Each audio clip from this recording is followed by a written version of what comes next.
Bonjour à tous, c'est Pierre-Alexandre pour AndroGames.fr. Aujourd'hui, on va s'attaquer au test du Asus Zenfone 2. Alors ici, nous avons la version ZE551ML, donc la version avec les 4 Go de RAM. Alors il faut savoir quand même que la plupart du test, en fait, une grosse partie, ça va aussi concerner la version 550ML, donc la version qui est 100 € moins chère.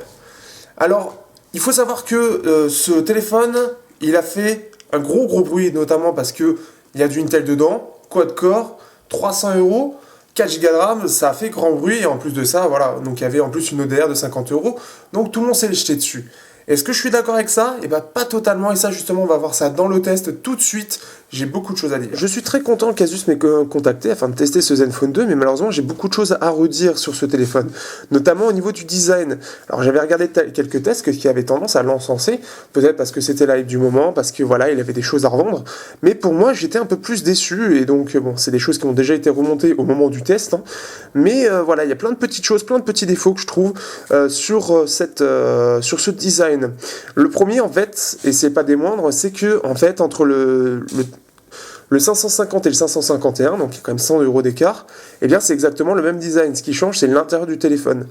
Et c'est un peu dommage, puisqu'au final, on se retrouve avec quelque chose qui est ultra modifié en termes de, comment dire, de regard auprès du modèle entre celui à 350 et celui à 250. Puisqu'à 250, on peut pardonner au niveau du prix pour certaines finitions, autant à 350, quand on voit les modèles qui sont en face, bah, on se dit un petit peu quand même, la marque aurait pu faire un peu plus d'efforts que ça. Alors, je vais commencer tout de suite. En fait, c'est déjà la largeur du téléphone. En fait, on a des gros bords. On a des bords qui sont même énormes. Ce qui contrebalance, c'est en fait le fait qu'on a un dos bombé comme ça. Donc ça, c'est plutôt pas mal. Ça, ça permet une meilleure préhension, ce qui fait que ceux qui utilisent surtout à une main, ça permet d'avoir une meilleure prise en main. Mais on est contrebalancé par le fait que le smartphone est très large. Et ça, c'est quelque chose qui est dommage. En fait, on a un bon point, mais contrebalancé par un mauvais point. Pour montrer, en fait, ça, c'est le Oppo Find 7A. Et voilà ce qu'on a quand même en termes de bord, on a quand même une sacrée différence. Alors comme ça paraît peut-être pas forcément évident, mais ça joue quand même énormément sur les préhensions, parce que vous multipliez par de ce bord-là, et bien en fait vous vous retrouvez avec une sacrée différence en termes de prise en main. Et donc on se retrouve plus proche de ça que du Oppo. Et ça, c'est problématique pour un téléphone à 350 €, moins à 250, puisqu'on sait ce qu'il y a dedans, voilà, c'est un peu plus compréhensible. Donc ça, c'est le premier truc que je trouve dommage. Dans les choses positives, on a, alors pareil, c'est positif et négatif à la fois. On a cette petite barre ici que vous voyez. Alors ça fait très design, ça change un peu, c'est original, mais on perd tout d'abord une sacrée place. On se retrouve avec quelque chose qui est aussi grand que ça. Donc c'est un peu comme l'HTC One, sauf que l'HTC One c'est pour mettre des haut-parleurs. Là c'est juste pour faire joli. Et au final on perd toute cette place en hauteur. Et ce qui fait que déjà le smartphone est grand, devient plus grand que d'autres smartphones. Et en plus de ça, l'écran est rehaussé. Ce qui fait qu'on perd, au final on est obligé de rehausser l'écran par là. Ce qui fait que quand on l'a en main, voilà, si on l'utilise à une main, on va avoir plus de problèmes là-dessus. L'autre souci, et ça on y reviendra, c'est au niveau de la navigation, c'est qu'ensuite les touches sont trop près de l'écran, ce qui fait qu'on a tendance en fait à écrire, quand j'écris moi, je touche la barre espace, au lieu de faire la barre espace, ça va être le bouton Home. Et ça arrive très souvent parce qu'ils sont trop près, parce qu'ils ont voulu absolument mettre cette petite barre là. Aussi, je trouve qu'elle fait un peu défaut, comme si elle était un peu en trop en fait sur l'écran. C'est très bizarre, après c'est une sensation que j'ai, mais je sais pas, j'ai une impression que c'est là, mais on sent le rajout en fait. C'est un peu bizarre, mais c'est comme si pour moi ça allait pas avec, ça collait pas. Il y a un truc qui colle pas là-dessus. Donc ça c'est vraiment le truc qui est à la fois joli, donc c'est original et tout, ça change, mais en contrepartie on a des gros défauts qui se mettent derrière. On a le Asus, alors c'est tout bête, hein. Là par contre c'est un détail, mais c'est le fait de reconnaître la marque du téléphone quand on le voit dans la rue, et parce que les gens, ils le tiennent comme ça dans la rue, donc ce qui fait qu'on voit pas la marque déjà de dos, et que les gens de toute façon, parce que surtout les téléphones, on a comme ça, ils vont pas faire ça sur leur téléphone, hein. Eux ils ont l'écran comme ça, et sur la plupart des téléphones maintenant, les marques en haut on les a plus, ou en bas, et ce qui fait qu'on se retrouve avec des téléphones, on peut pas savoir la marque. Comment on peut savoir quel est le téléphone qu'on a en main ici, là? On peut pas le savoir. Bon, on parlera pas des traces de doigts, mais voilà, on n'a pas la marque. La marque, elle est dite là. Et ça, c'est tout bête, mais c'est un petit détail que moi j'aime bien, et puis ça permet de donner un peu plus de personnalité au téléphone. Ça permet de dire, c'est Asus. Tout simple. Alors que le téléphone où on n'a pas de marque, c'est quoi? C'est un Honor? C'est un Huawei? C'est un Sony? On sait pas. Donc c'est tout bête, mais voilà.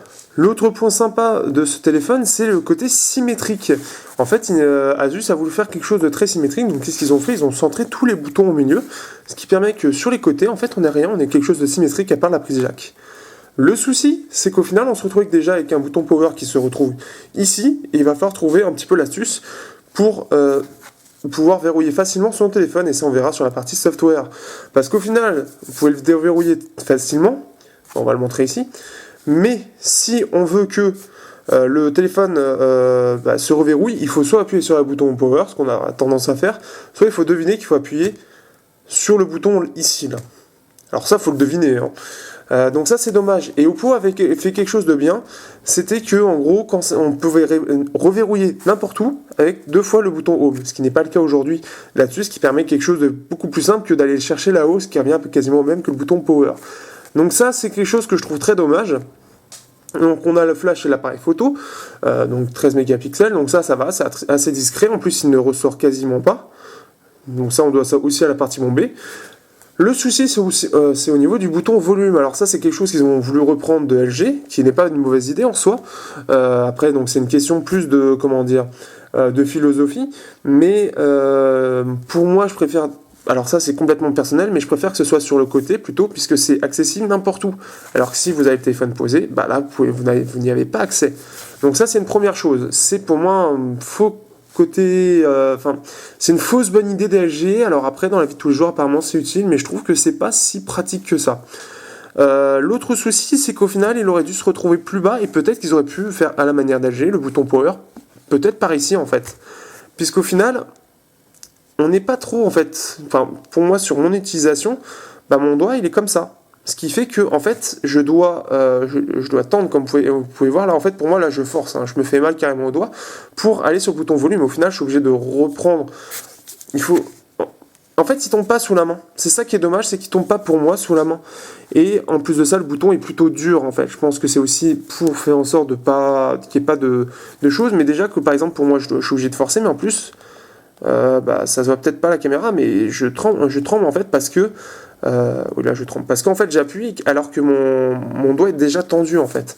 Donc c'est peut-être joli, mais malheureusement je trouve que c'est pas parfait, c'est loin d'être parfait. Au niveau des tranches, alors là par contre c'est un peu plus, alors là je trouve que c'est peut-être en fait le pire point en fait du téléphone, c'est qu'entre la coque et en fait la bande noire, en fait le châssis, il y a un léger décalage. Alors je vais essayer de le montrer, ça se voit en fait surtout ici. Alors je vais voir si je peux arriver à le montrer correctement. Là ça se voit en fait. En fait on peut voir ici que vous avez un décalage. Alors ça reste tout bête comme ça, mais au final je trouve que la prise en main, elle en prend un sacré coup pour avoir fait juste la prise en main. Donc, d'affilée, hein, c'est-à-dire que j'ai fait ces 3 là d'affilée, j'ai pris le Asus en dernier. Autant là on sait qu'on a un téléphone à 400, là on a un téléphone qui, bon, il est low cost, mais au moins au niveau des bords et tout c'est bien fait. Autant là, on l'a ici, c'est pas du tout, ça fait pas, ça fait pas du tout premium, ça fait même ultra cheap au final parce on sent cette sensation entre la coque et le châssis. Et ce qui fait que pour moi c'est assez désagréable. Alors pour la plupart des gens ça va être agréable parce que peut-être qu'ils viennent d'autres téléphones moins performants, mais pour moi ça m'a vraiment choqué cette partie-là, c'est peut-être le côté le plus choquant, et ça se voit en plus surtout sur les bords, c'est là où c'est le pire, c'est là où c'est le moins bien fait, et c'est très très désagréable je trouve. Au niveau de la coque, alors on a quelque chose qui fait penser à du métal, donc la sensation est plutôt bonne, après bon ça reste du plastique quoi, c'est-à-dire que c'est pas exceptionnel en quoi, en soi, il y a une belle sensation. Moi, ça me rappelle un vieux souvenir que j'aurais du mal à raconter, mais la sensation est bonne. Alors, peut-être pas assez prononcée. C'est peut-être là-dessus que j'aurais à dire, mais elle est plutôt bonne et ça permet d'adhérer un petit peu comme on l'a en main. Le souci, ça va être au niveau de la coque. Alors moi, j'ai pas envie de la défoncer, donc ce qui fait qu'en fait, la technique, c'est de faire le tour du téléphone. Et donc on se retrouve ici, hop, donc avec le cache batterie, qui contient aussi la NFC. Ici ça tient pour les 2 SIM, alors c'est tout bête, mais ils ont mis 2 caoutchoucs pour bien tenir en fait les deux SIM. Donc pour comprendre, hop, si je le mets à l'endroit c'est mieux. Pour comprendre, hein, on peut voir que les 2 SIM, donc ici c'est pour bien les tenir, pour pas que, à mon avis ça doit être les mini-chocs, pour pas que les mini-chocs en gros les enlève, mais bon, normalement, une cime, c'est censé bien tenir. Donc c'est une coque qui est assez rigide, hein. Je pense que c'est aussi du fait de son format, ce qui fait qu'au final, faut vraiment y aller comme un bourrin pour l'enlever. Pour moi, je trouve que c'est pas forcément agréable, et j'ai fait tester justement pour avoir l'appréciation. Je lui ai dit, tiens, essaie de me l'ouvrir. Et la personne n'a pas su l'ouvrir correctement. Alors certes, comme là on n'a pas de batterie amovible, ça reste assez futile, mais par exemple, comme j'y reviendrai, mais l'autonomie de ce smartphone n'est pas extraordinaire, j'ai dû souvent switcher avec un autre téléphone pour pouvoir tenir, et donc switcher aussi la SIM, switcher la micro SD. Donc ça a été assez désagréable, et là-dessus, ça a été un point qui a été assez dérangeant. L'autre souci, c'est qu'on a justement, alors malgré qu'on ait quelque chose de très bombé, on peut voir qu'ils ont voulu utiliser cet espace-là pour, voilà. En gros, on n'a plus le droit à la batterie amovible. Alors peut-être que ce qui aurait été bien, c'était peut-être d'avoir une espèce de charnière pour pouvoir l'ouvrir comme ça. Parce qu'au final, la batterie, on la voit, on peut quasiment l'enlever, mais à cause de cette petite fine couche comme ça, on peut pas l'enlever. Et là-dessus, je suis assez dégoûté, parce que ça aurait pu donner un petit truc en plus avec le cache batterie comme ça, et en fait, non, c'est pas possible. Donc c'est assez dommage là-dessus. Je sais pas pourquoi ils ont fait ça, parce qu'en général, en plus, ça se retrouve plus là, ou peut-être sur les côtés, ils auraient pu faire quelque chose de différent. Donc pour moi, c'était possible de pouvoir faire quelque chose pour avoir la batterie amovible. Donc je sais pas pourquoi ils ont voulu faire ça, mais ça casse un peu le délire en fait. Ça aurait pu faire plaisir à beaucoup de monde d'avoir en fait la batterie amovible, quoi. Donc c'est dommage surtout qu'on la voit, quoi. Donc c'est encore plus frustrant de voir ça. Donc voilà, donc c'est un design, je remets beaucoup de choses en cause. Alors autant je peux comprendre que à 250 €, il faut faire des concessions. Autant à 350 €, je les comprends beaucoup moins. Et ça, c'est vraiment dommage. Sur les derniers défauts que j'ai à dire, en fait, il y a deux choses. Tout d'abord, en fait, il y a le haut-parleur qui est enfoncé comme ça. Donc je sais pas si vous arrivez à le voir, mais en fait, le problème, c'est que ça prend toutes les poussières. Donc ça, c'est assez problématique. Alors pour moi, ça peut faire classe pour certains, hein. Certains aiment. Moi, j'aime pas. Je trouve que justement, ça prend toute la poussière. Il y a aussi le fait que l'appareil photo, ici, l'appareil photo, donc en plus il y a les traces de doigts, ça j'y reviendrai pour l'écran. L'appareil photo, lui aussi, il est très enfoncé, ce qui fait que ça ne fait pas premium du tout. Et dernièrement, pareil, la LED de notification, vous la voyez ici. Et si on voit comme ça, on la voit quasiment plus. En fait, on voit qu'elle est enfoncée. Pareil, ça fait pas premium. À 350 €, ça fait tâche. Dernière chose, au niveau des boutons de navigation, ce sont des boutons qui ne sont même pas rétroéclairés. Ce sont des boutons qui sont juste en fait argentés, comme on peut le voir. Et ça fait énormément de défauts forcément. 350 €, c'est bien l'un des seuls smartphones que je connais qui a des boutons de ce style, qui sont même pas rétroéclairés, et alors que des smartphones même à 100 € ont des boutons rétroéclairés. Donc ça fait tâche aussi, je sais pas pourquoi ils ont fait ça, surtout qu'il y avait largement la place, hein. Je sais pas pourquoi du tout ils ont fait ça. Donc ici on a aussi la micro SD, on voit aussi donc la prise jack qu'on l'a montré tout à l'heure. Donc voilà, c'est un design qui comme ça, donc il est plutôt joli, etc. Mais il est pour moi bourré de défauts, et ce qui fait que c'est pas très très agréable au quotidien de l'utiliser. Enfin, en tout cas pour le prix. Pour celui à 250 €, c'est plus compréhensible. Au niveau de la surcouche, on se retrouvera avec donc Zenui, une Zenui qui est une surcouche assez récente de chez Asus, puisque avant Asus utilisait quasiment Android pur en fait. Il y avait très très peu de choses qui changeaient. Et ils ont décidé de lancer leur propre surcouche, donc on retrouve quand même Android, Android pur, mais il y a pas mal de petites choses qui ont changé. Et en plus de ça, la navigation est ultra fluide. C'est peut-être le point le plus fort de ce téléphone en fait, c'est sa surcouche liée avec aussi les 4 Go de RAM. Donc pour commencer Zenui, donc pour l'instant on est en 5.1.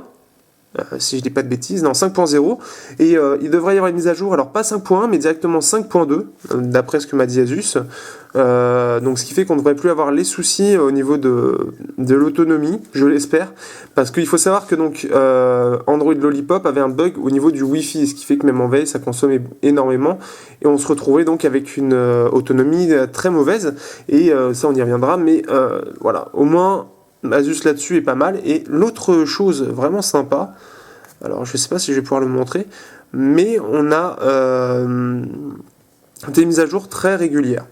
Donc ça c'est vraiment quelque chose qui est très positif. Et en plus de ça, quand on télécharge la mise à jour, on peut aller voir les notes des développeurs. Alors je sais pas si on va trouver d'ailleurs, je sais plus si elle y est. On va trouver. Non, est-ce qu'on l'a? Est-ce qu'on l'a pas? On l'a pas, j'ai pas l'impression. Mais en gros, on peut voir normalement les mises à jour, en fait, qu'est-ce qu'elle apporte. Et Asus est assez actif là-dessus et ils font beaucoup de choses, donc ça c'est assez agréable.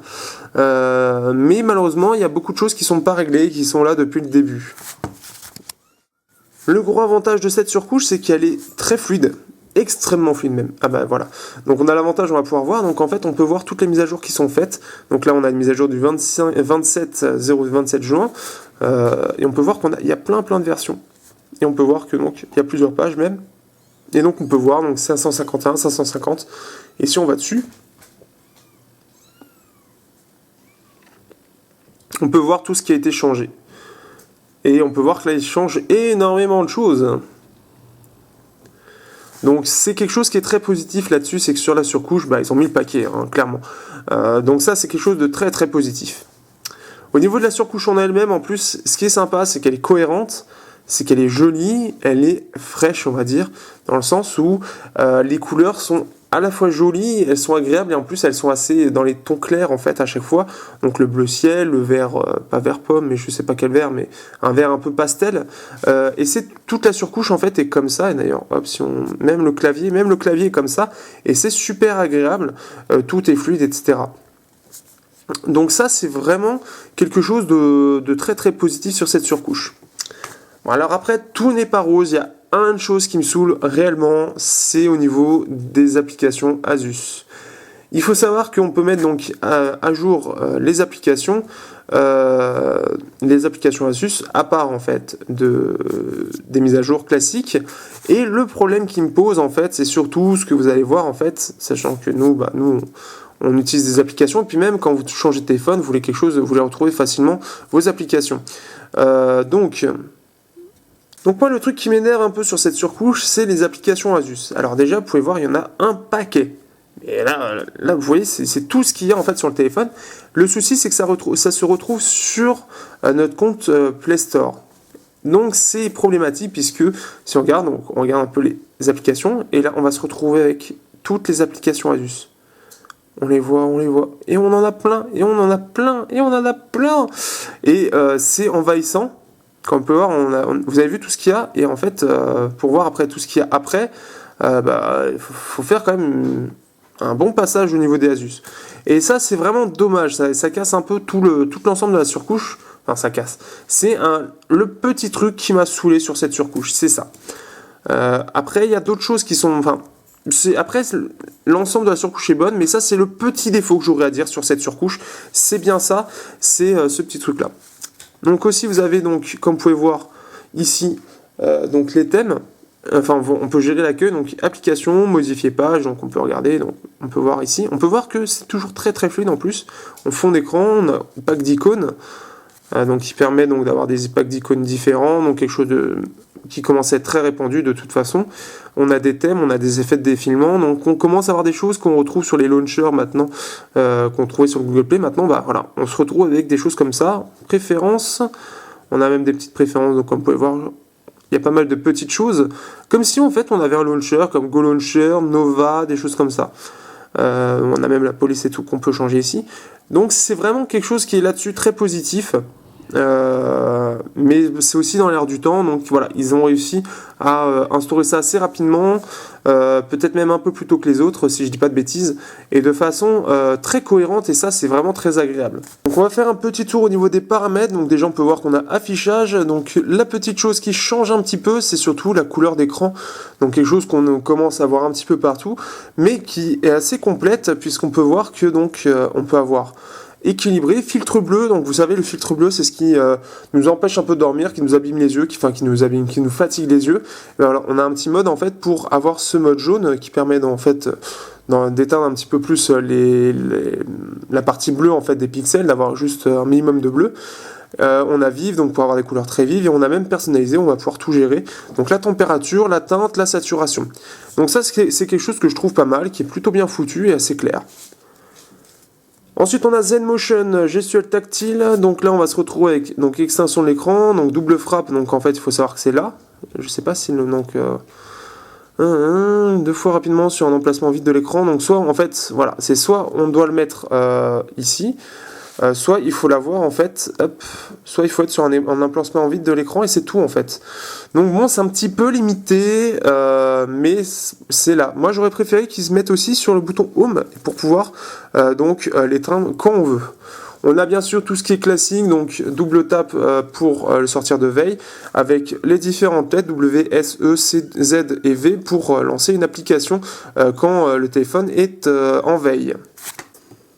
Donc en fait, le problème de la gestuelle tactile, donc au niveau pour éteindre le téléphone, on se retrouve en fait, le souci c'est qu'on a un mode d'une main qui s'appuie, qui se déclenche avec 2 fois le bouton Home. Alors en soi, ce truc-là est plutôt pas mal, il est bien pensé, puisqu'on va pouvoir le changer de place un peu où on veut, et ce qui permet en fait d'avoir quelque chose qui est plutôt bien pensé en fait dans le sens où, alors hop, on va le changer. Alors on va le changer de place, en fait dans le sens où on va se retrouver avec, si j'y arrive, en fait avec un écran qui, à la différence des autres constructeurs, en fait ils vont réduire surtout la largeur. En fait on peut tout choisir, mais on peut surtout réduire la largeur, ce qui permet donc de compenser en fait ce petit souci d'écran large en fait. Donc ça c'est plutôt bien fait, c'est plutôt bien pensé. On a la gestion des mouvements, donc secouer pour faire une copie d'écran et créer une nouvelle tâche à faire plus tard. Donc voilà, petite chose sympa. Ensuite, donc on a le ne pas déranger, quelque chose de classique, donc on a plein de petites choses, donc ça c'est quelque chose qui est maintenant intégré par défaut. On a l'étui Asus, donc si vous avez une cover Asus, eh bien vous pouvez avoir un déverrouillage automatique par exemple, ou une notification d'agenda, application affichée, ce petit genre de choses.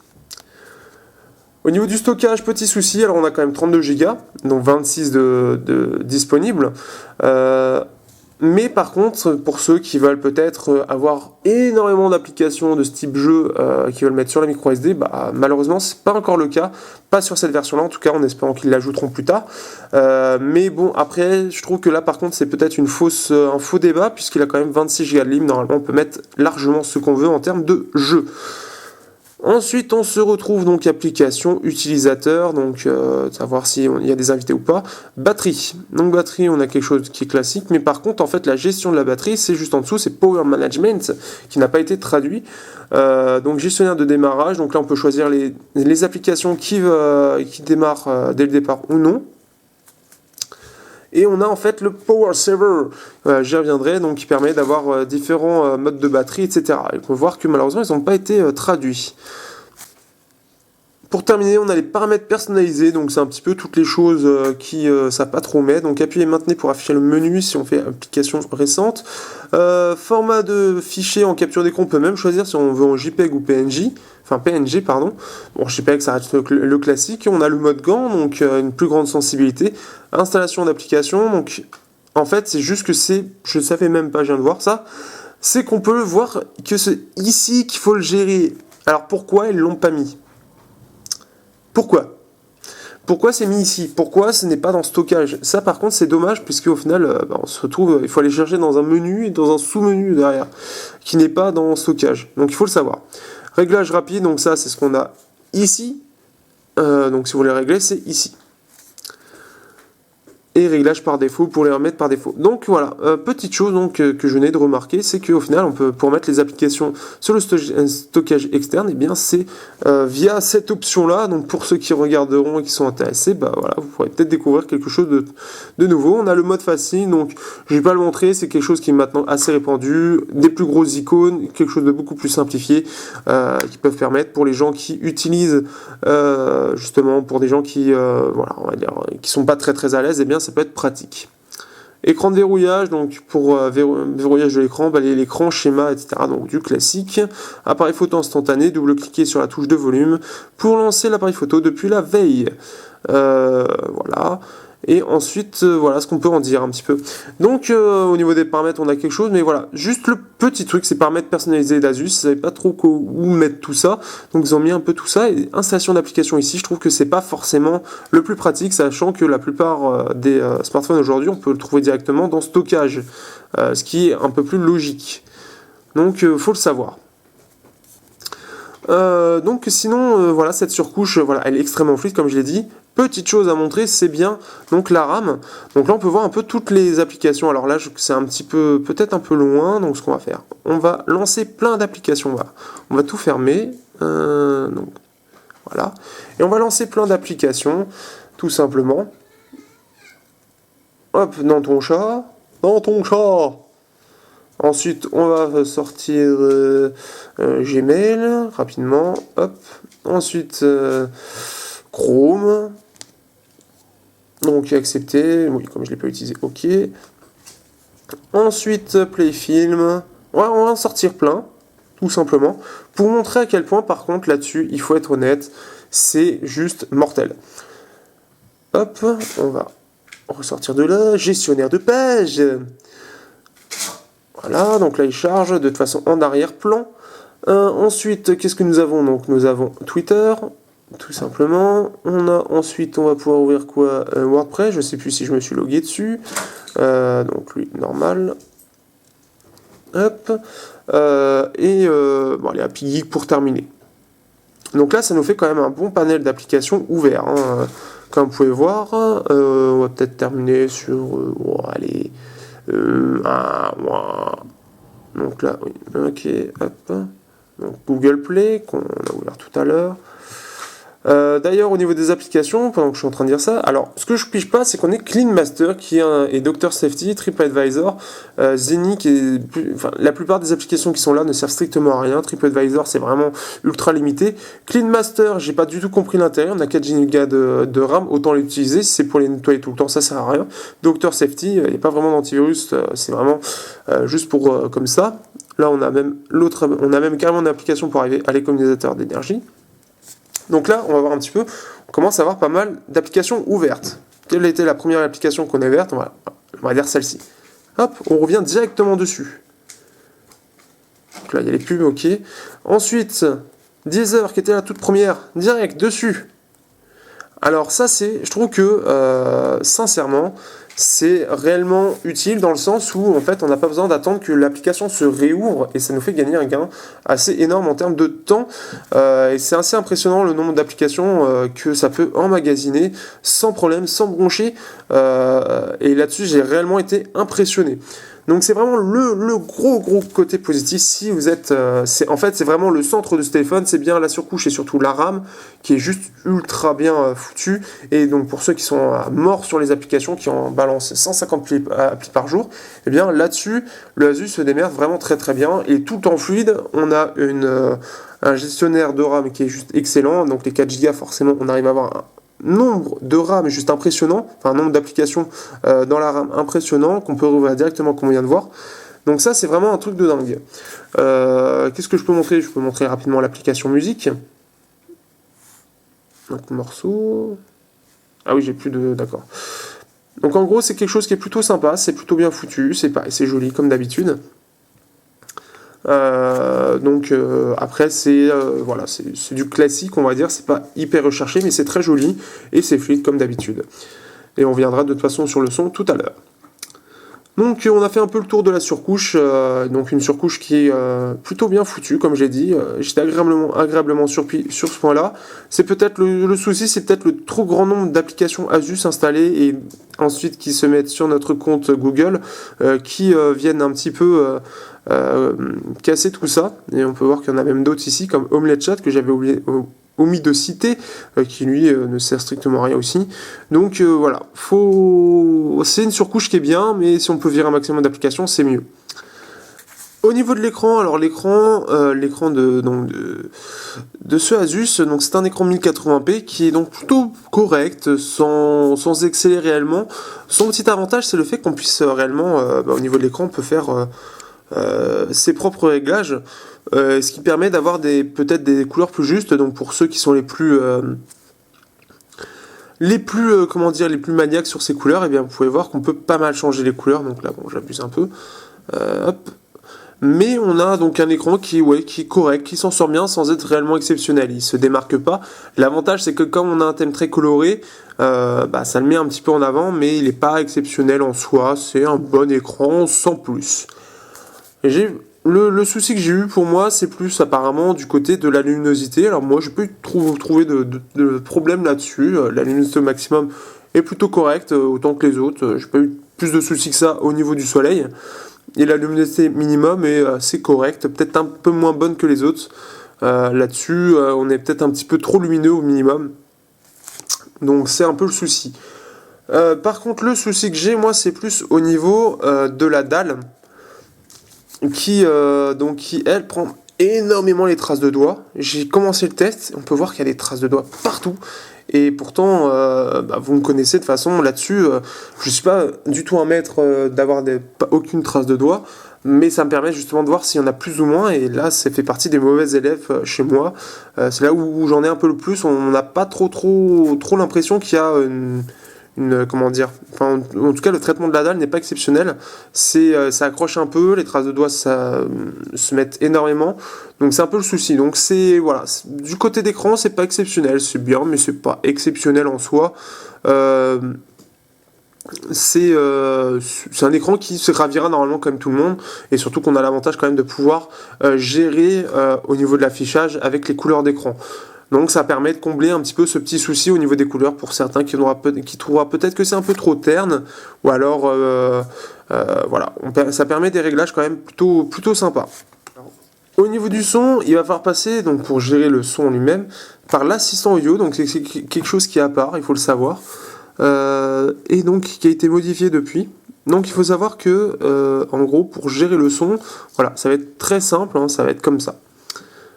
Tout simplement, on n'a rien d'autre. On a le minimum. Alors je vais vérifier, ils ont peut-être fait des modifications. Et même pas. Donc peut-être dans réglage audio personnalisé. Donc en fait, voilà. En fait, on a soit le truc de Lollipop de base, en plus de l'assistant audio. Donc pour moi, alors, on va mettre une petite musique. Donc que j'avais commencé à mettre. Hop. Donc le son, pour moi, il est plutôt correct. On est sur quelque chose qui se démerde plutôt bien. Pour moi, ça me rappelle surtout les Samsung. En fait, on a quelque chose qui est un peu chaud, mais qui n'est pas très naturel. Par contre, j'ai trouvé. Et ça, c'est le truc qui est un peu dommage. Donc le son est plutôt correct. On a des basses qui sont, sans être exceptionnelles, qui sont pas mal. Mais c'est le rendu global qui fait pas très naturel. Et pareil, en fait, au niveau des aigus, c'est un petit peu agressif, un petit peu strident. Mais c'est un peu moins brouillon par exemple que le Oppo. C'est légèrement brouillon, c'est pas hyper clair, mais ça on va dire que c'est correct. Le son est correct sans être vraiment exceptionnel. Ça ravira la plupart des gens. Pour ceux qui sont un peu plus audiophiles, c'est surtout le côté que le rendu n'est pas très naturel qui risque de peut-être d'irriter un petit peu. Au niveau de la caméra, on commence tout de suite avec des belles photos. Donc là, donc il y a la Microman Game Show. Là, c'est donc là bien sûr la caméra ici, qui elle est vraiment pas mal. Elle se démerde plutôt bien, malgré que ça manque de détails. On a quand même dans les endroits sombres, ça capte plutôt bien la lumière. On a quelque chose qui est plutôt bien détaillé. Donc ça, c'est plutôt sympa. On va aller chercher. Hop, alors ça non. Ah donc au niveau de l'appareil photo, j'ai trouvé que c'était pas mal du tout, ça se défendait plutôt bien, donc on va aller chercher des photos beaucoup plus loin. Donc, on va aller faire ça. Donc voilà, on se retrouve ici avec des photos. Alors moi le souci que j'ai trouvé, donc si je vais chercher plus tôt, ça se voit surtout sur cette photo là, c'est qu'en fait les photos sont un peu retouchées logiciellement et on se retrouve avec des photos qui sont très belles et qui sont assez fines, mais on sent qu'elles sont retouchées et ça fait pas un rendu naturel aussi, on sent que c'est retouché en fait. C'est un petit peu trop contrasté peut-être, parce que là ça ressort trop. C'est assez étonnant, mais ça ressort beaucoup trop. Et le rendu, il fait pas assez naturel, je trouve. Mais les photos, globalement, sont quand même vraiment bonnes. C'est un bon photophone, il se démerde vraiment bien. Mais c'est juste qu'on sent que c'est retouché pour lisser les photos et avoir un meilleur rendu. Donc ça se sent vraiment... même là, on le voit, ça se sent, en fait, ça se voit, on sent que ça fait pas naturel, quoi. Donc c'est un appareil photo qui dans tous les cas, se démerde bien, qui fait des bonnes photos dans tous les... comment dire, dans tous les cas, on va dire, qui permet d'avoir, il y a une bonne luminosité et tout. Le seul souci que je trouve sur cet appareil photo, c'est que dès qu'on est sur un environnement un peu sombre, il a tendance à mettre un peu de temps à se déclencher. Donc là, ça va, on est encore sur un environnement lumineux. Mais dès que c'est un peu lent, donc comme là, on va dire, là c'est lent. Bah là, ça a mis du temps. Donc c'est un peu dommage, j'ai envie de dire. D'ailleurs, non, il est en... Donc hop, on va essayer. Donc vous pouvez voir là c'est assez lent, donc c'est un peu dommage. Dès qu'il fait un peu sombre, bah voilà, les capteurs photo, bah il est un peu lent, même très lent. Ça me rappelle un peu, en fait j'ai un peu l'impression d'avoir le capteur photo du Oppo ZP999 qui dès qu'il fait un peu sombre, il va tendance à mettre beaucoup de temps à prendre une photo et c'est un peu handicapant. Mais avec des bonnes conditions lumineuses, vous arrivez à faire de bonnes photos, les photos sont rapides à prendre, donc c'est un beau photophone. Le seule petite chose au niveau des vidéos que j'ai remarqué, alors c'est vrai que c'est quelque chose que je parle pas souvent parce que je remarque pas de choses particulières. Alors au niveau des vidéos, le capteur vidéo arrière s'en sort plutôt bien. C'est plutôt correct. Par contre, ce qui est assez chelou, c'est qu'on ne peut pas faire de vidéo de ce côté-là. C'est assez bizarre. Par contre, on veut faire de la retouche. On peut même faire le retardateur. Ici, on peut choisir, ici comme ça, combien de secondes avec un petit truc rose. C'est tout mignon. Mais voilà, on se retrouve avec... c'est un peu dommage. On a l'éclairage faible. Alors, l'éclairage faible, j'ai testé. J'ai pas trouvé ça... Enfin, c'était bien, mais qu'est-ce que je voulais dire le problème, c'est qu'on perd vraiment aussi beaucoup trop de détails, mais ça permet d'avoir quelque chose de beaucoup plus lumineux. La super résolution aussi, c'est quelque chose que je trouve assez gadget. C'est là pour faire beau. Voilà, après, on a plein de choses à tester. Mais dans l'ensemble, en fait, voilà. Pour moi, en auto, je trouve que ça se démerde vraiment bien. Là, on peut voir qu'on a même des belles petites retouches en manuel. Par contre, ce qui serait bien, si je vais faire voilà, réglage, on peut gérer les ISO, on peut gérer plein de choses en fait. Donc là, c'est l'exposition, et là les blancs et tout. Donc là, voilà ce qu'on peut en dire un petit peu de tout ça. Donc c'est un appareil photo qui est assez complet, qui est sympa. Là-dessus, j'ai pas grand-chose à redire. C'est un bon photophone pour le prix. L'appareil se démerde vraiment très bien. Autre sujet qui fâche, c'est l'autonomie. Malheureusement, j'ai trouvé que l'autonomie était vraiment pas bonne du tout actuellement. Comme vous pouvez voir, donc je fais le test en fait depuis à peu près 1 heure et j'ai perdu 80%, 45 minutes. Bon, je suis à fond en termes de luminosité, mais j'ai perdu énormément. Et je trouve que c'est pas normal en fait, puisque en journée, j'atteins 4 heures donc avec la 4G et tout, avec la luminosité au minimum. 4h30 au minimum, c'est vraiment mauvais. Enfin, c'est mauvais.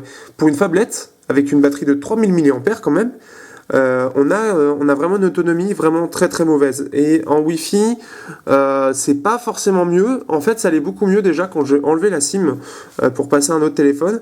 Là, déjà, l'autonomie a été meilleure sans être vraiment exceptionnelle. Certains arrivent à avoir une bonne autonomie, mais dans l'ensemble, l'autonomie est vraiment pas bonne. Et ça, c'est problématique.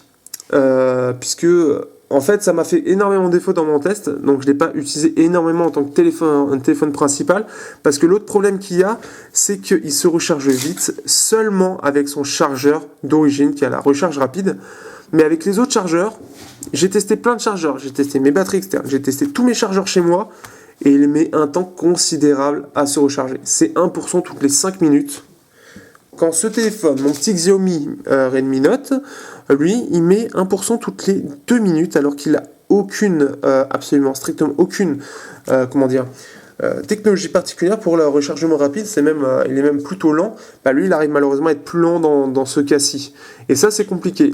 Petit bug que j'ai eu aussi une fois seulement, c'est que il n'a pas complètement rechargé, il s'arrête à 90%. Je ne sais pas pourquoi. Donc c'est un très mauvais point, la batterie qui se décharge trop vite et qui met du temps à se recharger si on n'a pas son chargeur d'origine. Donc si on le recharge au PC ou quoi, c'est très très lent et ça c'est pour moi assez problématique. En tout cas dans mon utilisation de tous les jours, ça a été carrément, j'ai dû, comme je l'ai dit plus tôt, j'ai dû changer carrément de téléphone parce que même en utilisation pendant que je le rechargeais, la plupart des téléphones ça stagne, ça remonte un petit peu. Là ça continue l'autonomie, le pourcentage continuait de baisser, ça se rechargeait pas, ça se déchargeait encore. Alors pourtant j'ai des batteries externes qui balancent quand même du 2 ampères. Donc j'ai pas compris. J'ai pas compris pourquoi il y avait ce problème-là. Et ça, j'étais vraiment déçu sur ce point-là. Je m'attendais à mieux. Le souci, j'ai réussi un peu à comprendre ce qui se passait, où ça consommait le plus. Je pense que c'est surtout le modem 4G ainsi que Wi-Fi qui consomme énormément du téléchargement de jeu. Je peux vous dire que j'ai jamais vu une batterie qui descendait aussi vite juste pour du téléchargement de jeu.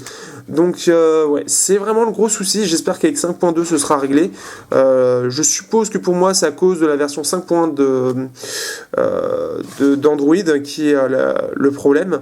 Mais c'est peut-être aussi hardware, je sais pas. En tout cas, ça a été très problématique et je suis assez déçu sur ce point. L'autre chose à savoir, c'est que le téléphone aussi a tendance à pas mal chauffer, même si on fait pas grand chose.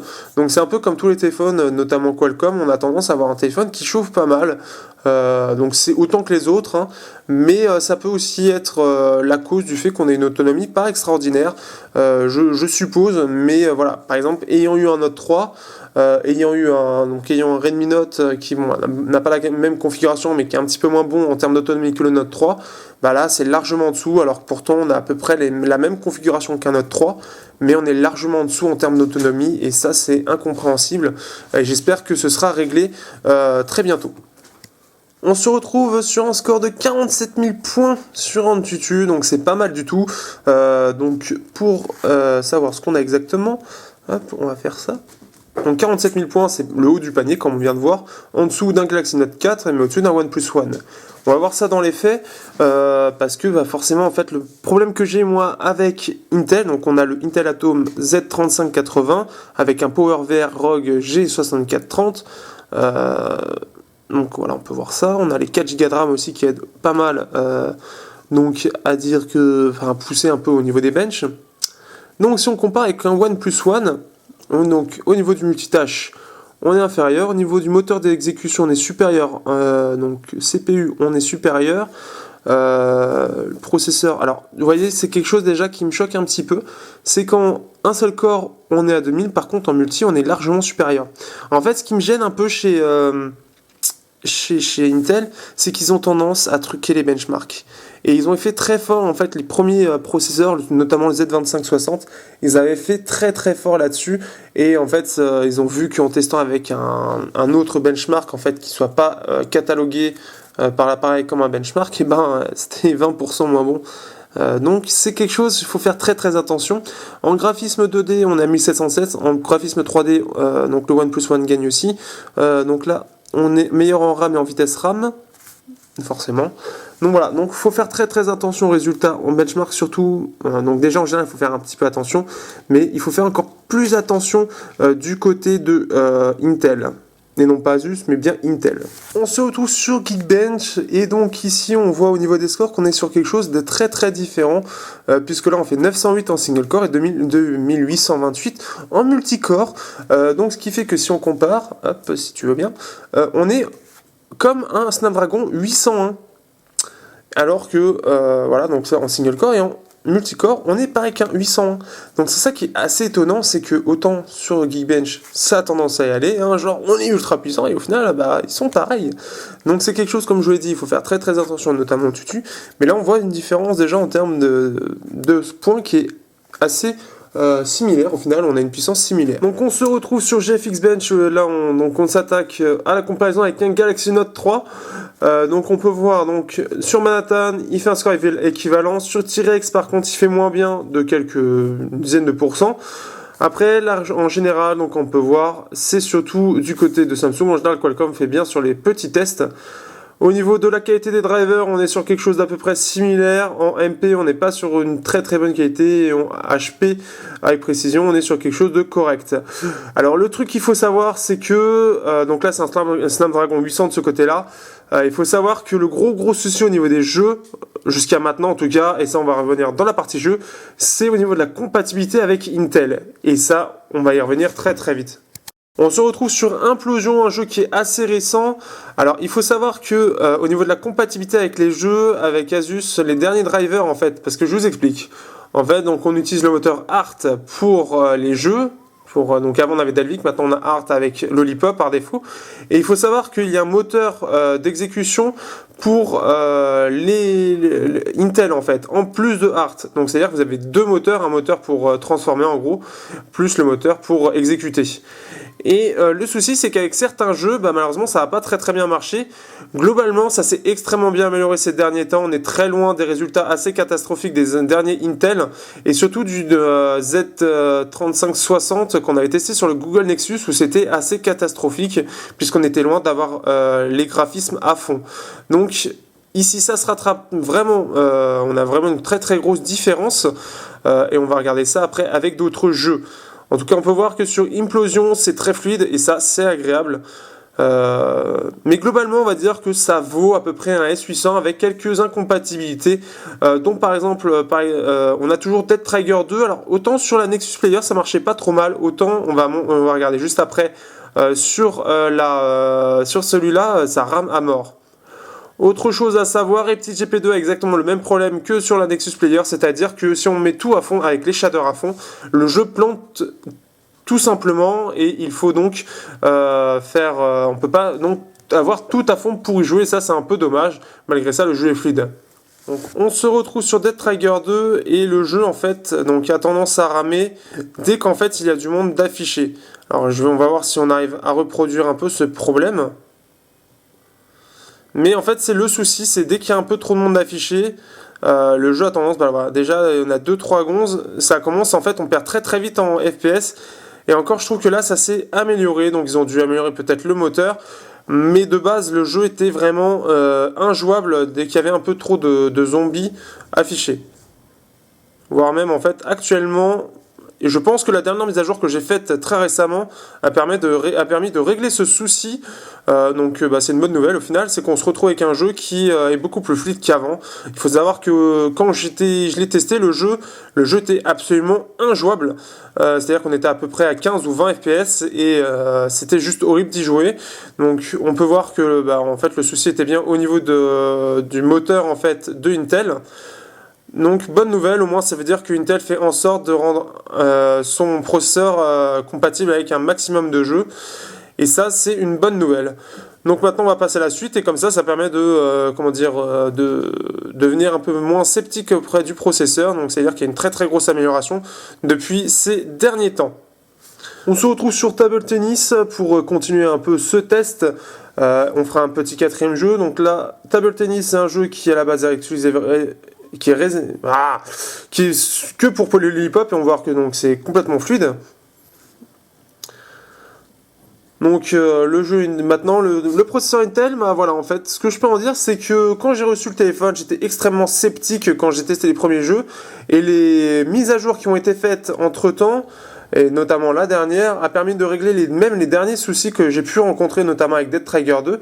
Donc ça veut dire que Intel travaille énormément sur son moteur en fait d'exécution, et ça fait plaisir, et ça permet un peu de rassurer là-dessus.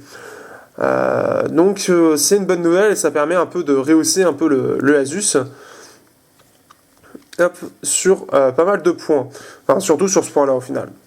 On peut sentir aussi que le téléphone chauffe, alors son côté bombé permet d'avoir une chauffe qui reste moins perceptible que des téléphones assez fins, mais il a tendance à chauffer autant que d'autres téléphones qui sont sous Snapdragon, donc c'est quelque chose qui peut, au niveau de la batterie, qui a tendance à pas mal consommer forcément. On se retrouve terminé sur Hitman, donc Hitman c'est le dernier jeu qu'on avait testé, et donc on va aller buter quelques méchants. Donc là, une balle pleine d'aide. Donc on peut voir, c'est très fluide. Ça répond bien. Donc voilà. On peut conclure tout simplement sur cette partie de la vidéo que Intel a fait énormément de progrès entre la sortie de son produit et même la sortie de ses premiers Intel. Et forcément, je me gourre. Alors qu'il y avait encore quelques temps, les jeux sur... hop là. Ah, je me gourre. Bon, c'est pas grave. Alors que les jeux sur Intel avant, ils avaient beaucoup de mal. Et donc c'est quand même très agréable de voir que Intel travaille énormément afin d'optimiser son processeur pour les jeux et d'avoir la meilleure compatibilité possible. Et donc ça c'est très agréable. Allez, on va buter un petit dernier pour terminer cette vidéo. Et forcément, comme je ne suis pas dans ma configuration habituelle, je recharge tout le temps. et je fais n'importe quoi. Ah, recharge plus vite.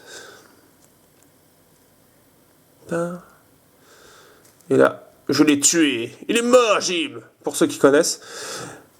On va faire péter. Ah, bon bah c'est pas grave. On va pas faire péter ça. Oh, je suis suspicieux. Oh mon Dieu, ils sont suspicieux.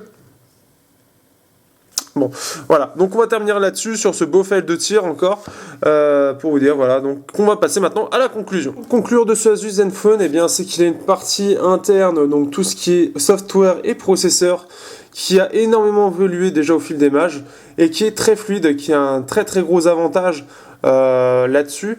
Par contre, son plus gros problème à l'heure actuelle pour moi, c'est sa finition, sa qualité extérieure qui est vraiment qui est complètement délaissée, et c'est son plus gros point noir, et de très très loin. Ça fait pas du tout premium, et je trouve que ça fait défaut. Son autre souci, c'est l'autonomie et sa recharge très lente en dehors de son chargeur officiel, qui lui fait un deuxième défaut pour une phablette, ce qui fait que on est un petit peu embêté sur ces deux points là. Au-delà de ça, c'est un très bon smartphone, mais voilà, sur ces deux points, je trouve que c'est vraiment très dommage sur ces deux points que ça n'a pas été maîtrisé encore, et j'espère vraiment que les prochains modèles d'Asus seront plus premium, surtout que ce qui est le plus bizarre, c'est que les anciens modèles, donc les Asus Padfone Infinity, étaient bien mieux finis que ça. Donc est-ce qu'ils ont tout mis l'argent pour le processeur Intel? Je ne sais pas. Mais en tout cas, c'est vraiment dommage qu'on ait malheureusement une partie extérieure qui n'est pas à la hauteur de tout ce qui est surcouche RAM, et même en jeu, on va dire, puisque c'est à la hauteur des concurrents de ce prix-là. Donc j'espère vraiment que Asus, pour le prochain modèle des Zenfone, sera vraiment beaucoup plus haut de gamme, quitte à avoir des performances, à vendre un peu moins de performances, avoir quelque chose d'un peu plus qualitatif. Parce qu'aujourd'hui, on le sait, les performances, on atteint quand même une certaine limite actuelle. On va dire de toute façon, cette limite, on va dire qu'on a énormément de marge, et que aujourd'hui même des petits processeurs font bien le taf. Donc autant qu'on ait un processeur un peu moins bon que prévu, mais avoir vraiment de meilleures finitions, c'est vraiment là-dessus que je les attends pour la suite Asus. Donc voilà. Donc d'ailleurs c'est un téléphone qu'on retrouve souvent à moins de 300 €, à moins de 300 €. Si vous voulez une phablette, ça peut être effectivement pas mal. Après, il y a peut-être aussi d'autres alternatives, hein, peut-être un peu plus équilibrées en termes de finition et d'autonomie. C'est vraiment sur ces deux points-là que j'aurais vraiment gros chose à redire. Sinon, les Zenui étaient vraiment agréables à utiliser, et ça, c'était plutôt sympa. Sur ce, à bientôt sur androgames.fr pour de prochains tests. Si vous aimez ce que nous faisons, n'hésitez pas à les partager sur les réseaux sociaux, liker nos publications, commenter aussi sur nos vidéos ou nos différents articles, partagez aussi vos impressions, nous serons très heureux de les recevoir. Sur ce, à bientôt pour de prochains tests sur androgames.fr.